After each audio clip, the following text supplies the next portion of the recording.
Hello students, तो कैसे हैं आप लोग।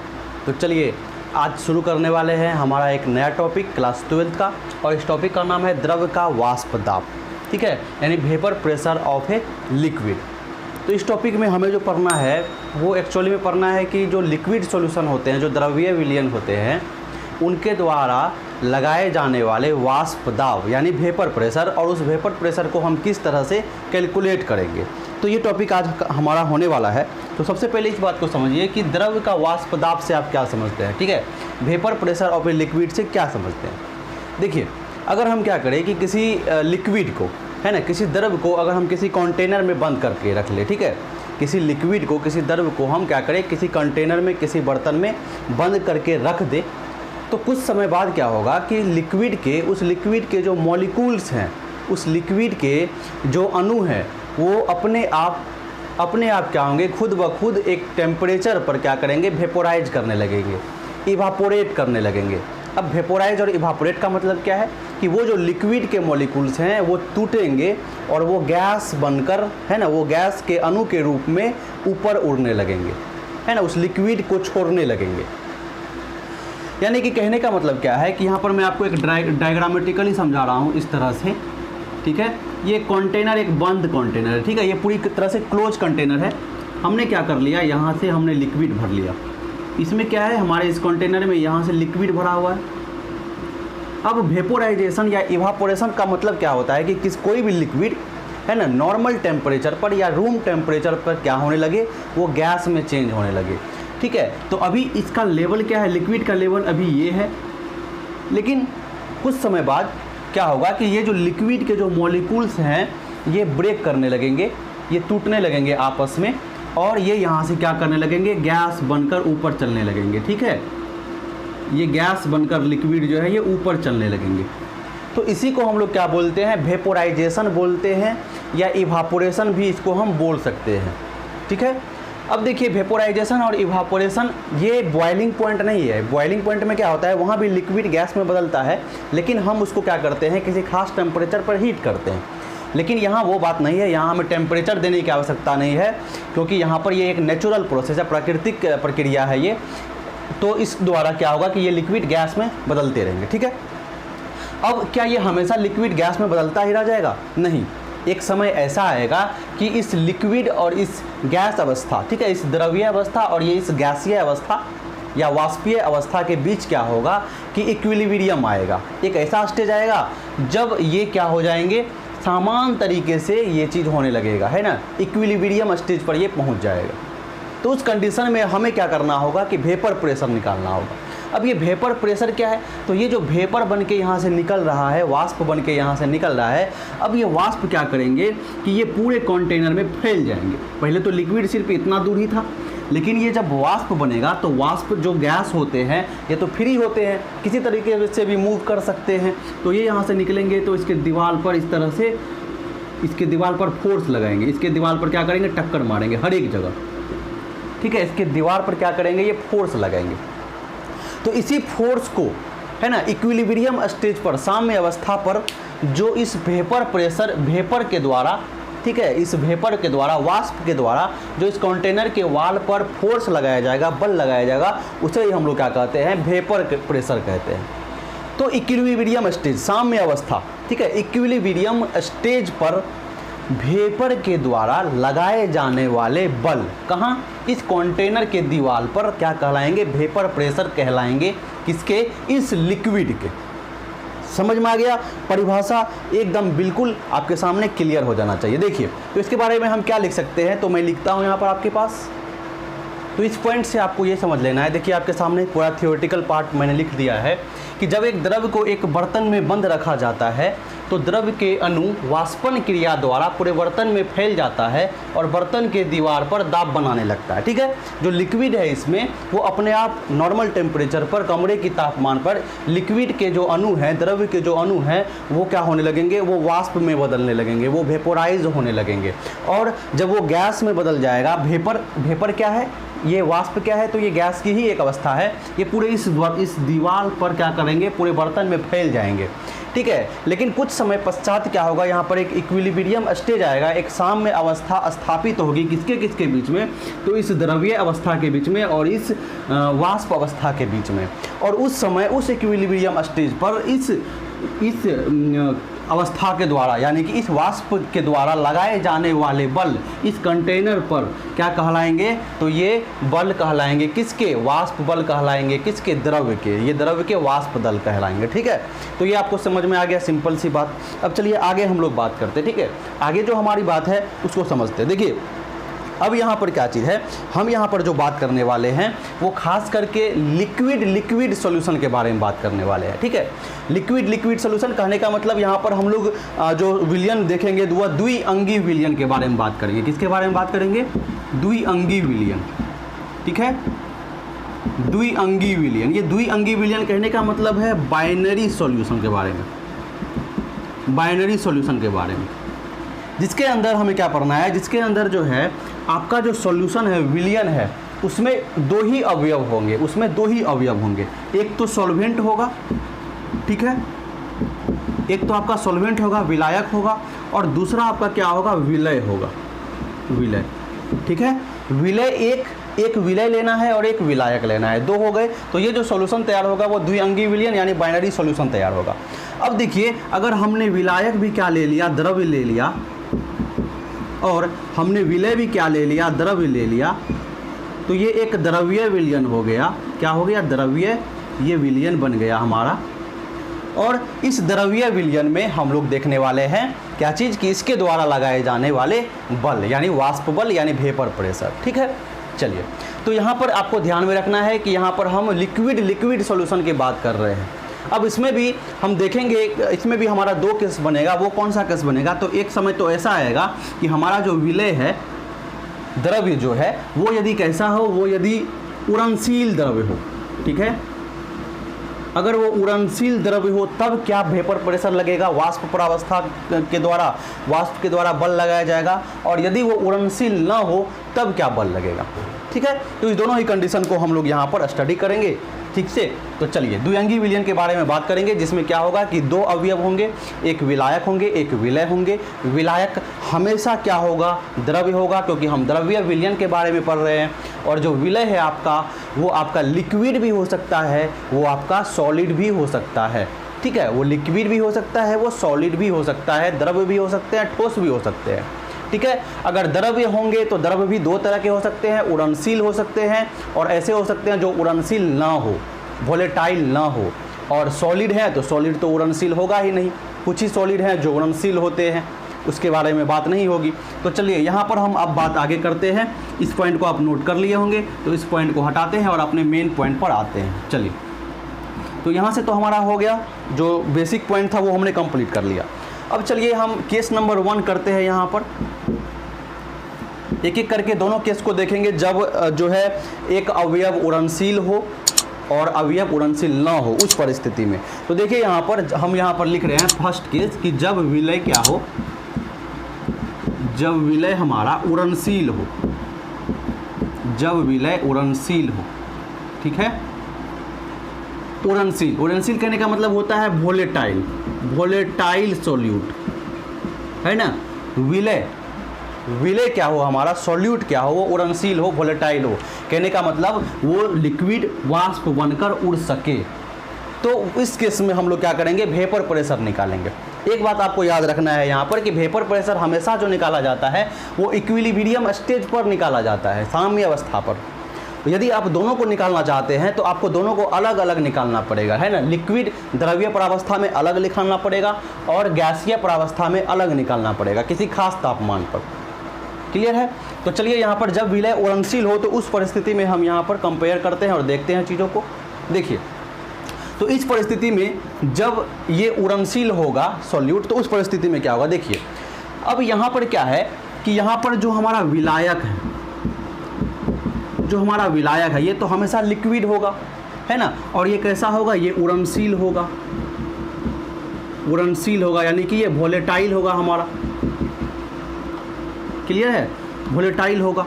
और यहाँ पर हमने क्या लिखा, यहाँ पर हमने विलय को भी क्या कर दिया कि विलय भी हमारा कैसा हो, वो भी वोलेटाइल हो, यानी वो भी हमारा उड़नशील हो।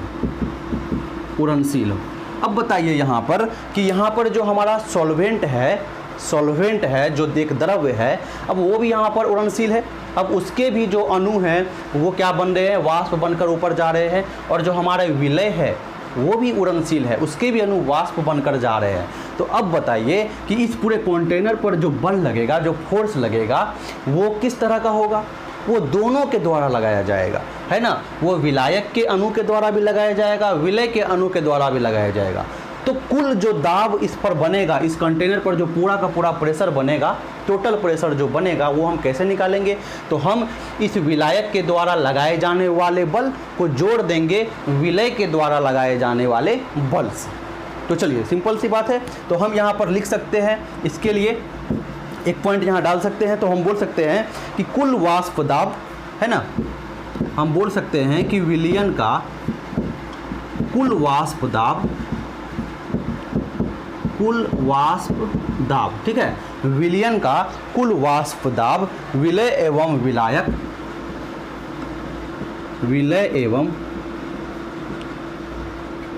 विलायक के आंशिक दाब के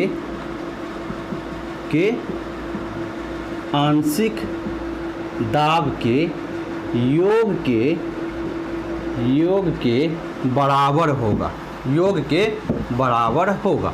इस बात को समझिए, क्या कहना है यहाँ पर कि यहाँ पर इस विलायक के जो अणु हैं वो भी वेपर बन के उड़ रहे हैं, और विलय के जो अणु हैं वो भी वेपर बन के उड़ रहे हैं। तो जो बल लगेगा वो दोनों के द्वारा लगाया जाएगा। तो जो नेट बल लगेगा हमारा यहाँ पर, हम दोनों को जोड़ के निकालेंगे। और यहाँ पर आंशिक दाब की बात हो रही है, पार्शियल प्रेशर की बात हो रहा है यहाँ पर। अब देखिए, जब बहुत सारे गैस होते हैं तो हमको अगर एक गैस के बारे में जानना है तो हम उसके पार्शियल प्रेशर, आंशिक दाब के बारे में बात करते हैं, ठीक है ना।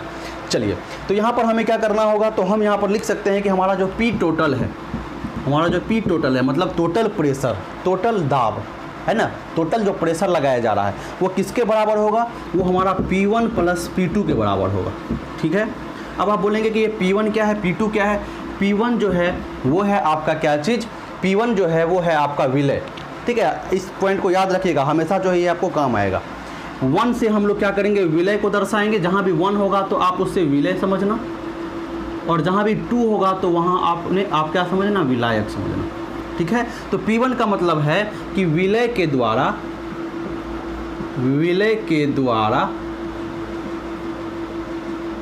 लगाए जाने वाले आंशिक दाब, ठीक है। और P2 हमारा क्या है? यहाँ पर P2 हमारा है विलायक के द्वारा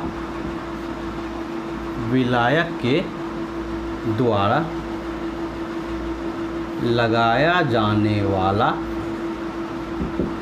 आंशिक दाब। क्लियर हो गया हमारा? यहाँ से P1 और P2 क्या है? P1 है हमारा विलय के द्वारा जो दाब लगाया जा रहा है, और P2 है हमारा विलायक के द्वारा जो दाब लगाया जा रहा है, ठीक है। और P टोटल क्या है हमारा? तो P टोटल, इन दोनों को जोड़ करके हमारा टोटल प्रेशर वहाँ पर हमें फाइंड हो जाएगा, हमें निकल जाएगा। तो चलिए, ये बात आपको बिल्कुल क्लियर हो गई होगी। आप इसको जल्दी से नोट कर लीजिए। हम क्या करते हैं, ऊपर से फिर से शुरू करते हैं। चलिए, अब आगे हम बात करें तो उससे पहले यहाँ पर हमें एक नियम समझना होगा। उस नियम को हम लोग क्या बोलते हैं? राउल्ट नियम। क्या बोलते हैं? राउल्ट नियम, राउल्ट का नियम, ठीक है। तो इस नियम को समझिएगा, ये थोड़ा थोड़ा हेनरी के नियम से मिलता जुलता है। राउल्ट नियम, राउल्ट्स लॉ। ये नियम क्या कहता है? ये नियम कहता है कि जो अगर उड़नशील द्रव्य है, ठीक है ना, जो उड़नशील द्रव्य है, जो वोलेटाइल लिक्विड है किसी भी सॉल्यूशन में, तो उसके द्वारा, है ना, प्रत्येक उड़नशील द्रव्य के द्वारा लगाए जाने वाले बल, है ना, लगाए जाने वाला बल यानी आंशिक बल जो है वो उसके मोल फ्रैक्शन के यानी मोल अंश के समानुपाती होता है। तो इस लॉ को अगर हम लिख दें यहाँ पर तो उससे भी हमारा यहाँ पर रिलेशन निकलेगा। इस लॉ को हम क्या लिखेंगे? तो लिखेंगे कि उड़नशील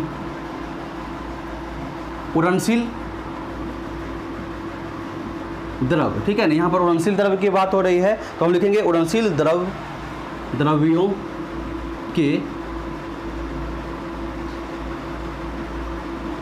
द्रव्यों के विलयन में, ठीक है, उड़नशील द्रव्यों के विलयन में विलयन में प्रत्येक अवयव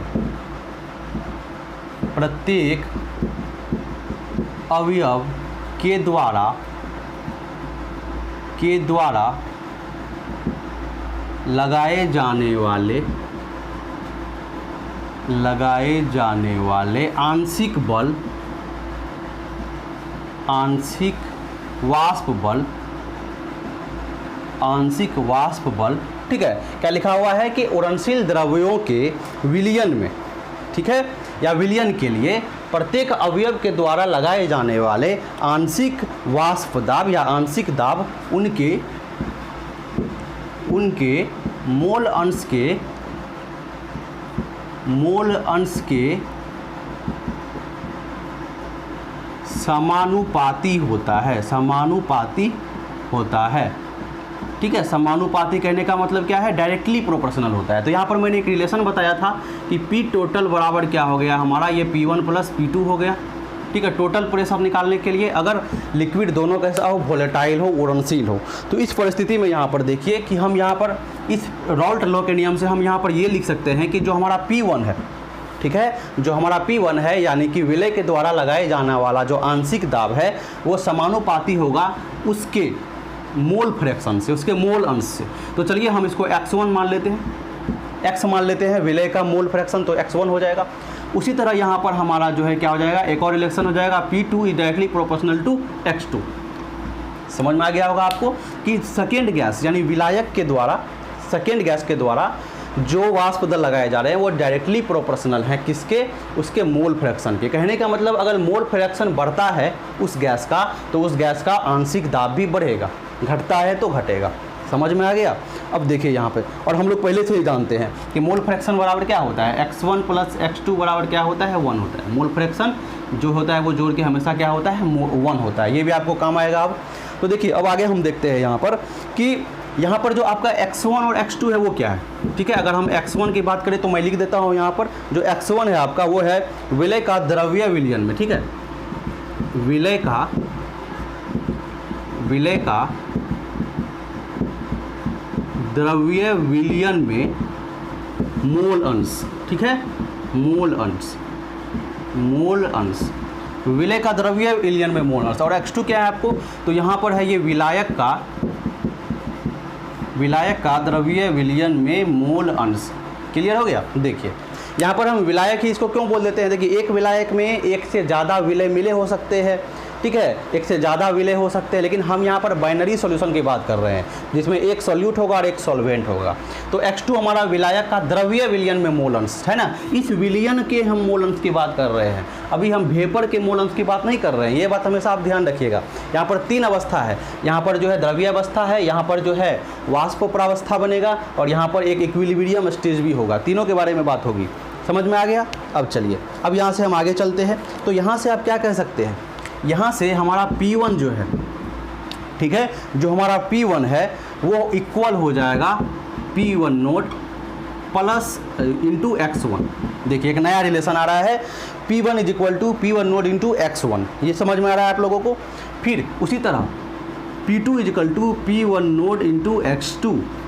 ओके। अब देखिए अब आप कहेंगे कि सर ये P1 नोट और P2, ये P1 ये क्या है और ये क्या है, आप कहेंगे सर ये क्या है और ये क्या है। देखिए ये जो आपका है ये है प्योर गैस के द्वारा, सॉरी प्योर लिक्विड के द्वारा, ठीक है ना, जो विलय है अगर उसमें कुछ पार्ट ऐसा है जो शुद्ध है ना, प्योर लिक्विड शुद्ध विलय के द्वारा लगाए जाने वाला वाष्प पदार्थ। ये P1 नोड है, क्या चीज़, ये है शुद्ध, ये क्या चीज़ है आपका, ये है शुद्ध विलय के द्वारा, या सीधा लिखे तो शुद्ध विलय का वाष्प दाब,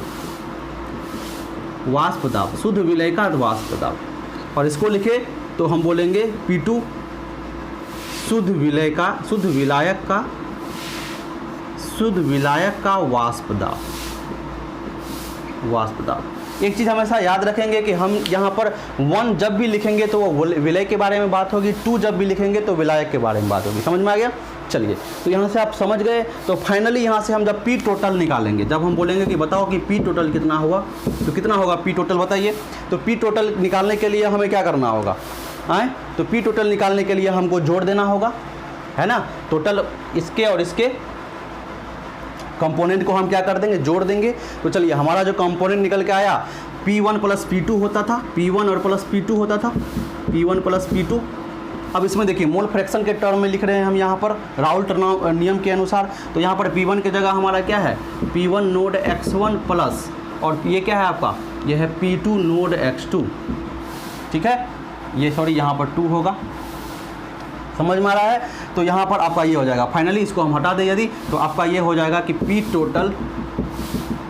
P टोटल बराबर, ये आपका एक रिलेशन निकल के आ जाएगा। तो टोटल प्रेशर मोल फ्रैक्शन के टर्म में जो निकाला गया वो इस तरह से निकाला गया, जहाँ पर P1 नोड क्या है, तो P1 नोड आपका यहाँ पर है शुद्ध विलय का वाष्प दाब, और यहाँ पर X1 क्या है, तो X1 है आपका विलय का मोल फ्रैक्शन, मोल अंश। उसी तरह P2 नोड क्या है हमारा, तो P2 नोड हमारा है शुद्ध विलायक का वाष्प दाब, और X2 क्या है हमारा, तो X2 है हमारा विलायक का वाष्प, विलायक का मोल अंश। तो समझ रहे हैं कि शुद्ध विलय के द्वारा लगाए जाने बल को उसके मोल फ्रैक्शन के साथ गुना करने पर हमें ये पूरा कंपोनेंट निकल जाएगा। उसी तरह शुद्ध विलायक के वाष्प दाब को हमें उसके मोल फ्रैक्शन से गुना करने पर ये पूरा निकल जाएगा, और इस दोनों को जब हम जोड़ देंगे तो टोटल हमें क्या हो जाएगा कि प्रेशर निकल करके आ जाएगा। समझ में आ गया आपको। तो ये जो निकला रिलेशन, ये किसके लिए निकला, ये निकला 2 वोलेटाइल लिक्विड के लिए, है ना, 2 उड़नशील द्रव्य के लिए। ये निकला हमारा 2 उड़नशील द्रव्य के लिए। किसके लिए निकला, 2 उड़नशील द्रव्य के लिए। अगर दोनों ही द्रव्य कैसे हो, उड़नशील हो। समझ में आ गया। चलिए इसको आप नोट कीजिए, उसके बाद हम लोग आगे चलते हैं। अब देखिए यहाँ पर इससे पहले हमने जो भी बात की वो हमने किसके बारे में बात किया, तो वो हमने द्रव्य प्रावस्था की बात की। द्रव्य प्रावस्था में दोनों द्रव्य के द्वारा लगाए जाने वाले मोल अंश के बारे में बात की, ठीक है। उसके द्वारा लगाए जाने वाले टोटल प्रेशर के बारे में बात की। अब थोड़ा सा हम यहाँ पर देखते हैं वाष्प प्रावस्था में विलय एवं विलाय के मोल अंश की गणना कैसे करें। वाष्प प्रावस्था में अगर आपको क्वेश्चन न्यूमेरिकल ऐसा दे दिया जाए जिसमें कहा जाए कि ये अभी वेपर फेज में है, तो वेपर फेज में आप क्या कीजिए कि उसका मोल फ्रैक्शन निकालिए। तो इसके लिए हमें एक रिलेशन बनाना होगा ताकि हमारा काम क्या हो जाए, आसान हो जाए। तो देखिए यहाँ पर से हम मान लेते हैं कि जो Y1 है हमारा, ठीक है, 2 नया कंपोनेंट हम यहाँ पर लाएंगे Y1 और Y2। Y1 को हम मान लेते हैं वाष्प प्रावस्था में विलय का मोल अंश, ठीक है। वाष्प प्रावस्था में विलय का मोल अंश,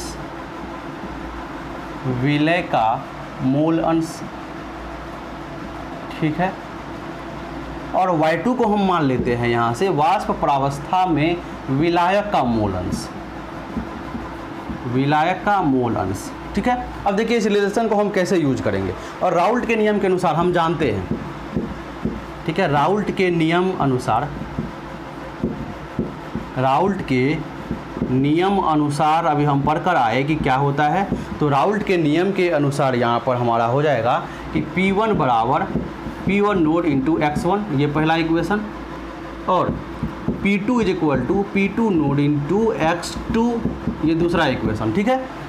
ये हम लोग अभी तुरंत जस्ट पढ़ के आए हैं किसके बारे में, राउल्ट के नियम के बारे में, इसके बारे में पढ़ के आए हैं। ये रिलेशन हम लोगों ने वहाँ पर देख कर आया है, जिसमें X1 क्या चीज़ है, जिसमें X1 विलय के द्रव्य प्रावस्था में मोल अंश है। ये चीज़ याद रखिएगा। X1 और X2 जो यहाँ पर है, X1 और X2 जो है ये द्रव्य प्रावस्था में मोल अंश है, ठीक है, मोल अंश है। तो द्रव्य प्रावस्था में मोल अंश है। हम यहाँ पर वाष्प प्रावस्था में मोल अंश की बात कर रहे हैं, ये चीज़ ध्यान में रखना है आपको। तो ये चीज़ समझ में आ गया, ये रिलेशन समझ में आता है। अब देखिए डाल्टन के नियम के अनुसार, अब एक और भाई थे डाल्टन के अनुसार उन्होंने भी नियम दिया था। 11th क्लास में आप लोगों को पढ़ना है कि डाल्टन ने भी एक नियम दिया था कि जो वाष्प होते हैं, जो लिक्विड होते हैं, वो किस तरह से बल लगाते हैं कंटेनर पर। तो इनके द्वारा भी एक नियम दिया गया। इन्होंने क्या कहा, तो इन्होंने कहा कि आंशिक दाब जो होता है, ठीक है ना, जो आंशिक दाब होता है, जो मोल फ्रैक्शन होता है, वो किसके बराबर होता है, वो आंशिक दाब जो है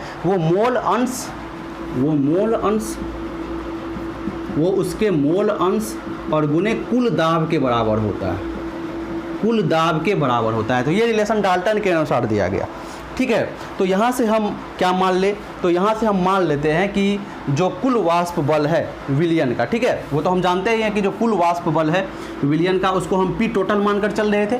क्या मानकर चल रहे थे? पी टोटल, जो टोटल जो प्रेशर लगाया जाएगा ये हम लोग मान के चल रहे थे। तो चलिए, तो यहाँ से हम इस डाल्टन के नियम को बैठाते हैं, डाल्टन के नियम को बैठाते हैं।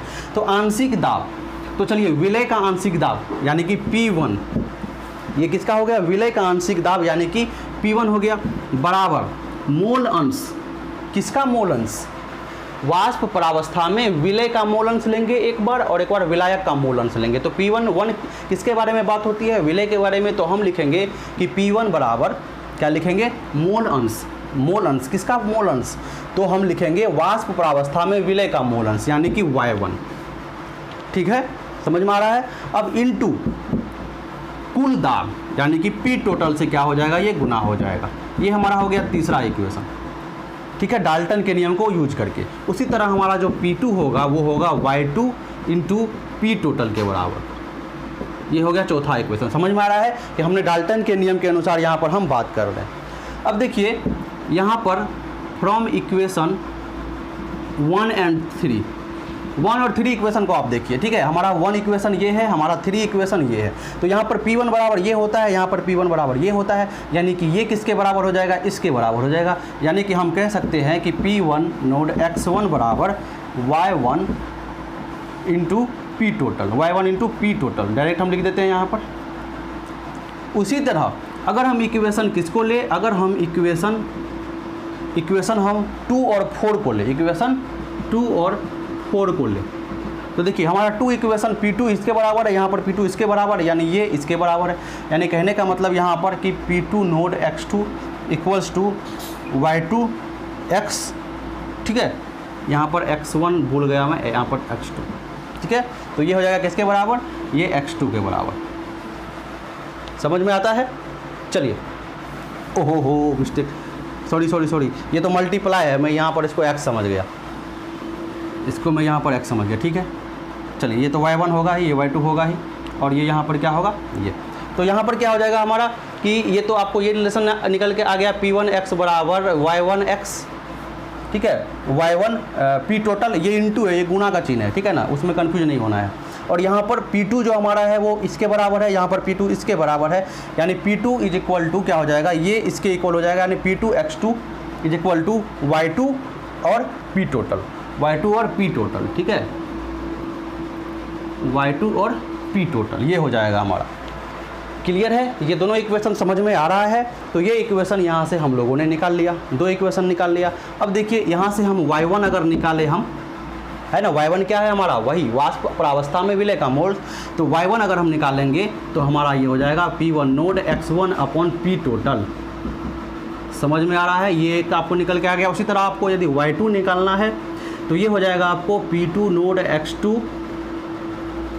x2 अपॉन P टोटल,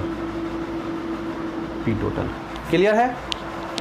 चलिए, समझ में आ रहा है? तो इस तरह से हमने यहाँ पर Y1 निकाल लिया और क्या निकाल लिया? Y2 निकाल लिया।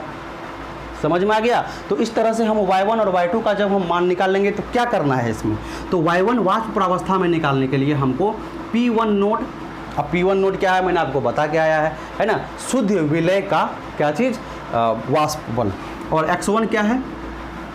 द्रव्य प्रावस्था में, x1 क्या है? द्रव्य प्रावस्था में विलय का मोल अंश, और P टोटल क्या है? कुल दाब। उसी तरह अगर हमको Y2 निकालना होगा, अगर हमको वाष्प प्रावस्था में विलायक का मोल अंश निकालना होगा तो हम यहाँ पर क्या करेंगे? शुद्ध विलायक का दाब इंटू x2 क्या है? x2 है द्रव्य विलयन में विलायक का मोल अंश, और बटे में P टोटल से गुणा कर देंगे तो ये हमारा आ जाएगा। चलिए, जब ये सब चीज़ आपका कंप्लीट हो गया तो इस फॉर्मूले को हम रहने देते हैं और इस सब को हटाते हैं। यहाँ से बात को थोड़ा सा और हम आगे बढ़ाएंगे। तो चलिए, आप इसको नोट कर लीजिए, हम आगे करते हैं इसको। तो यहाँ से देखना है हमें क्या चीज़? तो देखिए, इस दोनों इक्वेशन को हम फिर से यूज करने जा रहे हैं। तो वाष्प प्रावस्था में, शॉर्ट नोट आपको हम दे रहे हैं कि वाष्प प्रावस्था में, ठीक है, वेपर फेज की बात हो रही है, तो वाष्प प्रावस्था में हम यहाँ पर बात करने वाले हैं। तो यहाँ पर देखिए, यहाँ से देखिए Y1 P टोटल है ना, फिर थोड़ा सा हम पीछे जा रहे हैं इसको लेकर, y1 p total is equal to p1 x1 p1 x1। समझ में आता है? ये क्या हो गया, p1 x1 हो गया हमारा, ये नोड यहाँ पर है, ठीक है ना, ये नोड है हमारा। तो ये क्या हो गया हमारा, p नोड x1 हो गया। समझ में आ रहा है? अब इसी तरह अगर यहाँ से हम x1 निकाल सके, अगर तो निकाल सकते हैं हम, कैसे निकाल सकते हैं, तो y1 p total into p1 node. समझ में आ रहा है? उसी तरह यहाँ पर इस रिलेशन को यूज करते हैं तो y2 total y2 p total is equal to p2 nought x2। Okay, अब यहाँ से हम x2 अगर निकाले तो निकाल सकते हैं कि y2 p total is equal to p2 nought. ठीक है, यहाँ से हम ये चीज़ क्या कर सकते हैं, फाइंड कर सकते हैं। अब मोल फ्रैक्शन हमको निकालना है। वेपर फेज में अगर हमको क्या दिया गया है, हमको विलय का मोल दिया गया है, ठीक है ना, वेपर फेज में विलय का हमको मोल अंश दिया गया है, तो वहाँ से हम क्या कर सकते हैं, हम द्रव्य फेज में भी यानी द्रव्य प्रावस्था में भी हम मोल निकाल सकते हैं इस फॉर्मूले से। तो क्लियर हो गया। तो यहाँ पर कौन क्या चीज़ है उसमें कंफ्यूज नहीं होना है कि P2 ये क्या है, P टोटल क्या है, Y2 क्या है, X2 क्या है, इसमें कंफ्यूज नहीं होना है, क्योंकि ये मैंने आपको पहले ही क्लियर कर दिया है। ठीक है, अब जैसा कि हम लोग जानते हैं कि x1 plus x2 equal to कितना होता है, 1 होता है। x1 x2 कितना होता है, 1 होता है।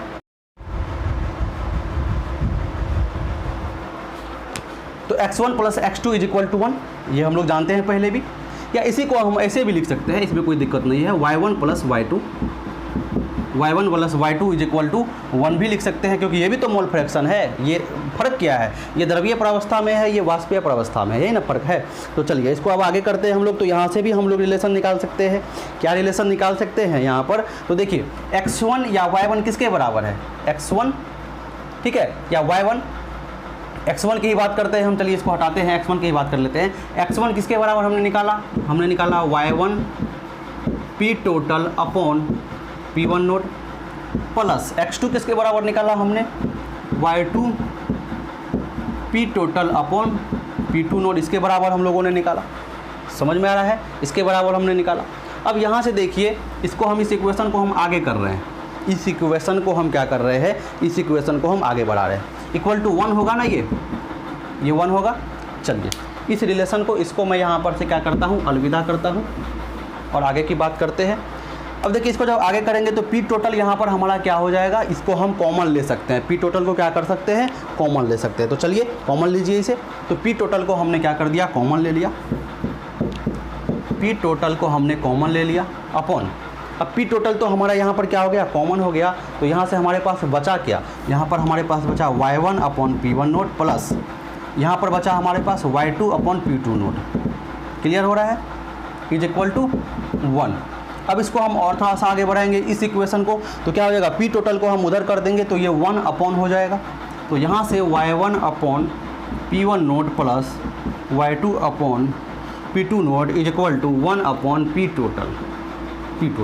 तो यहाँ पर एक और रिलेशन आपको निकल कर आया, एक और फार्मूला निकल कर आया। तो इस फार्मूला का भी आप यूज कर सकते हैं कैलकुलेट करने में, ठीक है ना, समझ में आ गया।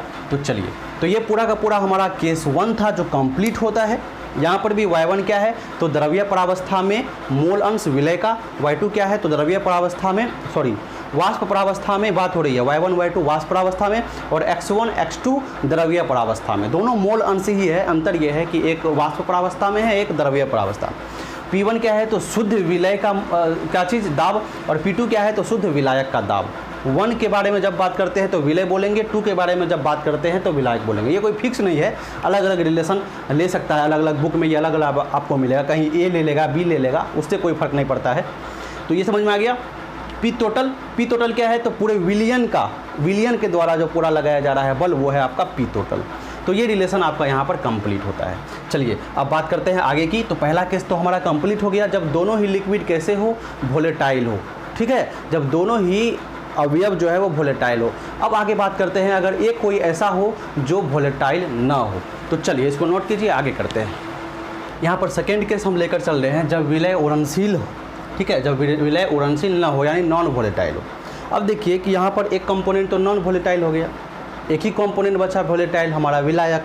तो जो बल लगेगा उस पूरे कंटेनर पर, वो सिर्फ किसके द्वारा लगेगा, वो सिर्फ लगेगा विलायक के अणु के जो वाष्प बनेंगे उसके द्वारा लगेंगे। तो यहाँ से हम लिख सकते हैं कि कुल वाष्प बल, यहाँ से रिलेशन बना सकते हैं कि जो कुल वाष्प बल है, ठीक है, जो कुल वाष्प बल है वो किसके बराबर है, तो कुल वाष्प बल सिर्फ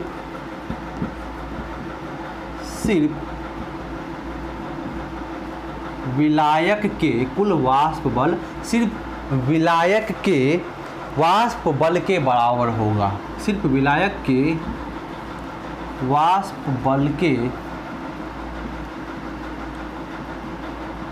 बराबर होगा। समझ में आ रहा है? कहने का मतलब कि P टोटल जो है वो किसके बराबर हो जाएगा, जो P टोटल है वो हो जाएगा आपके P2 के बराबर। P2 हमारा यहाँ पर क्या है, तो P2 हमारा पार्शियल प्रेशर है सेकेंड वाले यानी कि अवयव के कारण, यानी कि विलायक के कारण, और P टोटल टोटल प्रेशर है वो सिर्फ P2 के बराबर होगा। P1 यहाँ पर क्या हो जाएगा, 0 हो जाएगा। क्लियर है? लेकिन यहाँ पर हम लोग राउल्ट नियम के अनुसार एक बात जानते हैं, राउल्ट नियम से, ठीक है, राउल्ट के नियम से भी हम लोग यहाँ पर बात करेंगे। राउल्ट का नियम क्या कहता है कि P2 हमारा किसके बराबर होगा, वो हो जाएगा हमारा P2 नोट इंटू x2 के बराबर। ठीक है, P2 नोट करने का मतलब कि विलायक का, शुद्ध विलायक का क्या चीज़, वाष्प बल गुने उसका मोल फ्रैक्शन। ठीक है, तो राउल्ट नियम के अनुसार ये रिलेशन हम लोग अभी तुरंत बना कर आए थे, घबराने की बात नहीं है। और यहाँ पर P2 किसके बराबर है, P टोटल के बराबर है, तो यहाँ से हम रिलेशन निकाल सकते हैं कि P टोटल बराबर हमारा P2 नोट x2। ठीक है, समझ में आ गया? तो इस तरह से मोल फ्रैक्शन के टर्म में हम टोटल पार्शियल प्रेशर क्या कर सकते हैं, निकाल सकते हैं। अब जैसा कि हम लोग जानते हैं एक चीज़ की x1 प्लस x2 बराबर क्या होता है, 1 होता है।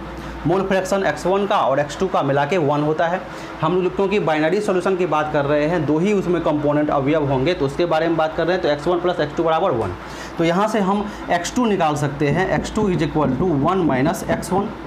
ठीक है, आप बोलेंगे कि सर x1 क्यों नहीं निकाले, आप x2 क्यों निकाले, क्योंकि हमें क्या करना है, इसमें पुट करना है, x2 का वैल्यू हमें इसमें पुट करना है। तो यहाँ से क्या हो जाएगा, यहाँ से P टोटल जो हमें निकलेगा वो हो जाएगा किसके बराबर, तो P2 नोट, ठीक है, माइनस P2 नोट माइनस, ठीक है, P2 नोट इंटू ये x2 का 1 माइनस x1, ये रिलेशन, एक नया रिलेशन निकल के आया मेरे पास। ठीक है, और यहाँ से इसको जब हम खोलेंगे, जब इसको हम आगे करेंगे तो हम क्या कर सकते हैं, इसको यहाँ पर मैं लिख रहा हूँ, देखिए P total is equal to P2 nought, इस P2 नोट को 1 से मल्टीप्लाई कर दीजिए और फिर इसको 2 इससे मल्टीप्लाई कर दीजिए, फिर minus P2 note into x1, क्या हो जाएगा, P2 नोट इंटू x1 हो जाएगा। समझ में आ गया कि वहाँ तक रिलेशन हमारा कैसे पहुँचा? चलिए ठीक है, अब देखिएगा क्या करते हैं। अब इसको, ये माइनस वाले पार्ट को हम इधर ले आते हैं, तो ये हो जाएगा हमारा P2 note x1 into P2 note. अब ये देखिए ये प्लस में है, उधर चल जाएगा तो ये माइनस में आ जाएगा हमारा P टोटल हमारा क्या आ जाएगा, माइनस में आ जाएगा। समझ में आ रहा है? अब देखिए यहाँ से एक और रिलेशन निकल करके आएगा, उस रिलेशन को समझना है आपको। तो करना क्या है, देखिए यहाँ पर जो आपको P2 नोट P टोटल जो यहाँ पर आपको दिख रहा है, ये जो चीज़ आपको दिख रहा है, इसको हम लोग आगे भी पढ़ेंगे इस चैप्टर में, इसको हम लोग बोलते हैं लोडिंग ऑफ वेपर प्रेशर, यानी कि वाष्प बल का अवनमन। अब सिंपल सी बात है कि यहाँ पर इस केस 2 वाले में क्या हो जाएगा कि वाष्प बल कम हो जाएगा, क्योंकि सिर्फ एक ही कंपोनेंट के द्वारा क्या लगाया जा रहा है, बल लगाया जा रहा है। समझ गए आप? तो यहाँ पर जो है एक वेपर प्रेशर का अवनमन देखा जाएगा, उसमें कमी देखी जाएगी, उसको हम लोग क्या बोलते हैं, वाष्प बल का अवनमन, जो किसके बराबर होगा, वो इसके बराबर होगा। समझ में आ गया?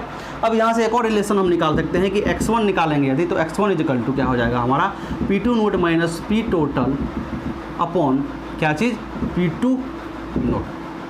ठीक है, समझ में आ रहा है? अब हमारा ये जो पूरा निकल कर आया, ये जो हमारा रिलेशन निकल के आया, इसको हम लोग बोलते हैं क्या चीज़, तो relative loading of vapour pressure. इसको हम लोग बोलते हैं relative loading of vapour pressure,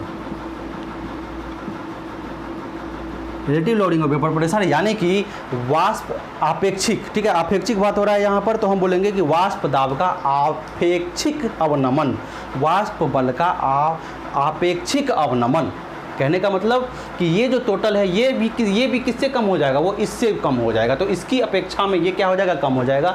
तो इसको बोलेंगे relative loading of vapour pressure, यानी कि वाष्प बल का आपेक्षिक अवनमन। ये सब चीज़ हम लोग कोलिगेटिव प्रॉपर्टी में पढ़ेंगे, इसी चैप्टर में आगे पढ़ेंगे, है ना। मैंने सोचा कि आपको यहाँ तक इस रिलेशन को ले आऊँ तो आपको मैं बता दूँ। क्लियर हो गया। चलिए अब यहाँ से देखिए, तो इस चीज़ को देखने के बाद अब राउल्ट का एक नया वर्जन आ गया। राउल्ट नियम को हम दूसरे भाषा में बोल सकते हैं। इस चीज़ को देखने के बाद राउल्ट नियम को हम दूसरे भाषा में बोल सकते हैं। हम क्या बोल सकते हैं, बोल सकते हैं कि विलयन के वाष्प दाब का, ठीक है, हम लिख सकते हैं कि विलयन के वाष्प दाब का, ठीक है, विलयन के वाष्प दाब का आपेक्षिक अवनमन, आपेक्षिक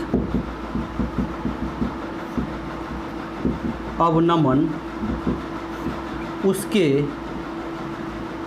उसके मोल फ्रैक्शन यानी कि मोल अंश के बराबर होता है, उसके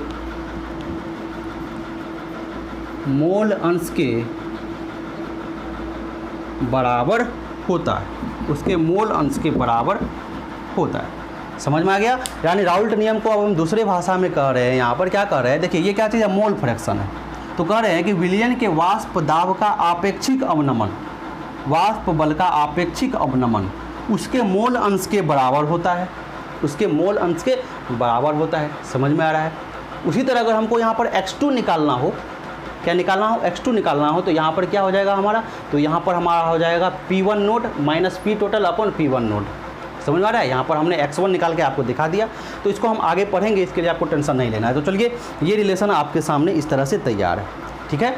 चलिए अब देखिए, इसी को अगर हमको आगे करना होगा तो एक और फार्मूला हम तैयार कर सकते हैं, वो भी चीज़ हम आगे देखेंगे। हालांकि देखिए x1 ये क्या चीज़ है, मोल फ्रैक्शन है।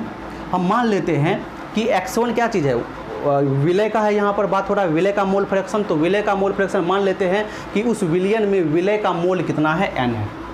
उस विलयन में विलय का मोल n है और कुल मोल यानी कि विलय का मोल प्लस विलायक का मोल, यानी कि ये तो हमारा n1 हो जाएगा और ये n1 प्लस n2 हो जाएगा। समझ में आ रहा है। ये मोल फ्रैक्शन को हम कर दिए हैं कि विलय का मोल n1, नीचे में विलायक का मोल n2, यानी n1 प्लस n2 यानी टोटल मोल फ्रैक्शन बटे विलय का मोल।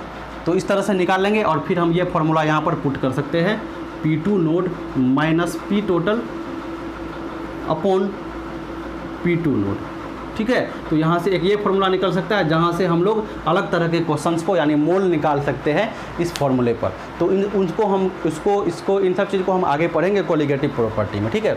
तो चलिए, आपका आई होप कि ये पूरा तरह से क्लियर हो गया होगा कि जब विलय कैसा हो, उड़नशील हो, तो सिर्फ विलायक के द्वारा ही बल लगाए जाएंगे। उस परिस्थिति में इस तरह का कुछ इक्वेशन हमारे पास बन करके आएगा, ये फार्मूला हमारे पास तैयार हो जाएगा। चलिए, आपको समझ में आ गया होगा। अब आगे की बात करते हैं। और फाइनली यहाँ पर एंड में आपको ये एक ग्राफ दिखेगा एनसीईआरटी बुक में कि ये वाष्प दाब है और ये क्या चीज़ है, मोल अंश है। यहाँ पर x1 = 1 है ना, और x2 = 0 है। कहने का मतलब ये इनिशियल स्टेज है हमारा। इनिशियल स्टेज पर कहने का मतलब है कि x1 + x2 = 1 होता है। हमने क्या कर दिया है कि x1 को यहाँ पर इस शुरू की अवस्था में यहाँ पर हमने x2 को क्या रखा है, इसको हम लोग ने 0 रखा है, तो x1 बराबर कितना हो जाएगा, 1 हो जाएगा। और लास्ट वाली अवस्था में x1 + x2 = 1, हमने यहाँ पर x1 को 0 रखा है, तो x2 बराबर क्या हो जाएगा, 1 हो जाएगा, ठीक है। यानी शुरू में क्या चीज़ है आपका कि x1 का कुछ वैल्यू होगा, x2 का वैल्यू नहीं होगा। बाद में जो है x2 का वैल्यू यहाँ पर हमने लिया है, वो x1 का वैल्यू यहाँ पर नहीं होगा। उसके बाद एक ये रिलेशन बनेगा, यहाँ पर देख लीजिए, ये P2 का ग्राफ है जो एकदम सीधा हो रहा है ना, बढ़ रहा है कि x बढ़ने से क्या होगा, देखिए x बढ़ने से क्या हो रहा है, P2 बढ़ रहा है। देख लीजिए x बढ़ने से क्या हो जाएगा, P2 बढ़ जाएगा। उसी तरह से क्या होगा कि यहाँ पर x2 बढ़ने से क्या होगा, x1 बढ़ने से क्या होगा कि यहाँ पर P1 बढ़ेगा। और फाइनली हम क्या करेंगे, इसको और इसको जो है इस ग्राफ से मिला देंगे, तो ये P टोटल हमारा P1 + P2 निकल करके आएगा। तो चलिए, आपका ये चैप्टर जो है, ये जो टॉपिक है, ये पूरी तरह से कंप्लीट होता है। इस पर बेस्ड न्यूमेरिकल मैं आपको अगले क्लास में बताऊँगा।